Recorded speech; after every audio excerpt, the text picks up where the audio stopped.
കുപ്രസിദ്ധ മോഷ്ടാവ് ബാലമുരുകൻ തമിഴ്നാട് പോലീസിന്റെ കസ്റ്റഡിയിൽ നിന്ന് രക്ഷപ്പെട്ടതിൽ ദുരൂഹത നീങ്ങും മുമ്പ് നിർണായക CCTV ദൃശ്യങ്ങളും കൈമോശം വരുത്തി.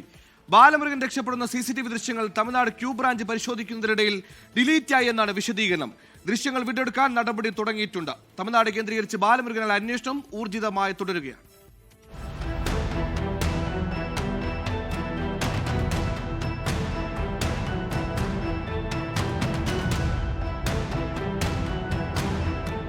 ഒരു തവണ ജയിൽ ചാടിയ പ്രതിയെ ഭക്ഷണശേഷം കൈവിലങ്ങ് പോലും അണിയിക്കാതെ ജയിലിലേക്ക് കൊണ്ടുപോയി.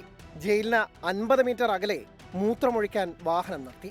കുപ്രസിദ്ധ മോഷ്ടാവായ ബാലമുരുകൻ ജയിൽ മതിൽ ചാടിക്കടന്ന് രക്ഷപ്പെട്ടു. കേസ് അടിമുടി ദുരൂഹതയിൽ നിൽക്കെയാണ് നിർണായക CCTV ദൃശ്യങ്ങൾ നഷ്ടപ്പെട്ടത്. തൃശൂർ പാടൂക്കാട് നിന്ന് ബൈക്ക് മോഷ്ടിച്ച ബാലമുരുകൻ രക്ഷപ്പെട്ടു എന്നാണ് കേരള പോലീസിന്റെ കണ്ടെത്തൽ. ഇത് സാധൂകരിക്കുന്ന നിർണായക CCTV ദൃശ്യങ്ങൾ സമീപത്തെ ഒരു വീട്ടിൽ നിന്ന് കണ്ടെത്തിയിരുന്നു. ഈ ദൃശ്യങ്ങൾ തമിഴ്നാട് ക്യൂ ബ്രാഞ്ച് പരിശോധിക്കുന്നതിനിടയിൽ നഷ്ടമാവുകയായിരുന്നു.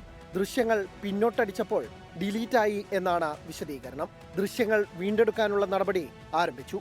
നിലവിൽ ക്യൂ ബ്രാഞ്ചിനാണ് അന്വേഷണ ചുമതല. കേരള പോലീസും സമാന്തരമായി ബാലമുരുകന് വേണ്ടി അന്വേഷണം ഊർജിതമാക്കിയിട്ടുണ്ട്. കഴിഞ്ഞ ദിവസമാണ് ബാലമുരുകൻ തമിഴ്നാട് പോലീസിന്റെ കസ്റ്റഡിയിൽ നിന്ന് രക്ഷപ്പെട്ടത്. 24 തൃശൂർ.